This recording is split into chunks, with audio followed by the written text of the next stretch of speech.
د رشوت خورۍ انجام جهنم دی او حصول رزق حلال عین عبادت دی. په قبایلی ضلع باجوړ کې د صوبایي حکومت د احکاماتو په رڼا کې په ټول باجوړ کې د انسدادي بدنوانۍ هفته د 2 دسمبر نه تر 9 دسمبر پورې مانځل کیږي. دغه لړ کې په سیول کالوني جرګهال کې د ضلعي انتظامیه لخوا د یو دستوري تابعیه کړې شوې وه چې پکې ډیپټي کمشنر شهید علي خان، ADC حمزه ظهور او اسسټنټ کمشنر خار سب ډیویژن ډاکټر صادق خان ترڅنګ عامو خلکو او د سکول هلکانو ګډون وکړو. د دستوري مقصد په خلکو کې آګاهي راوستل و چې کرپشن یو ناسور دی او د کرپشن مخنیوي لپاره دی عام ولس د ضلعي انتظامیه سره مرستې وکړي. د صوبایي حکومت د هدایتو مطابق کوم انسټرکشن راغلي دي په مختلف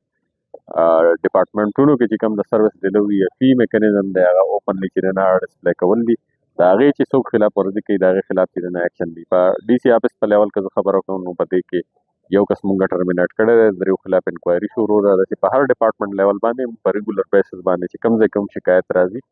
د عوام الناس نه هغې مونږ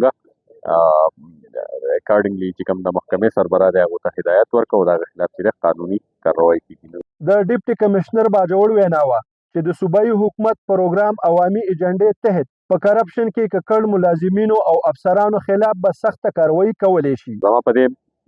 میسج په ذریعه چې د باجوړ د عوامو نه چې دا ریکوست دی چې کوم ځای کې هم تاسو ته د سرکاري فیس نه هټ کې ستاسو نه رشوت طلب کیږي یا چې کوم ستاسو کار دی جایز کار دی چې کوم د رایټ ټو سروسز په دغه مطابق چې دی د هغې یو ټایم ورکړی شوی دی په هغې کې چې کوم ځای خلاف ورزي راځي تاسو بلا ججک چې دی نو هغه مخې ته راولئ. انشاءالله مونږ به چې کوم خلاف ورزي کوونکي دي د خلاف به مونږ اکشن کوو که هغه انتظامي کې دي که هغه په پولیسو کې دي او که هغه زموږ په لاین ډپارټمنټ کې دي. په قبایلي ضلع باجوړ کې د کرپشن خاتمې لپاره د ضلعي انتظامیه لخوا شکایت بکس ترڅنګ د ټلیفون او واتس اپ نمبر هم جاری کړی شوي دي چې پرې د رشوت اخیستونکو خلاف ولس خپل شکایات درج کولی شي. زاهد جان سون FM خیبر پښتونخوا.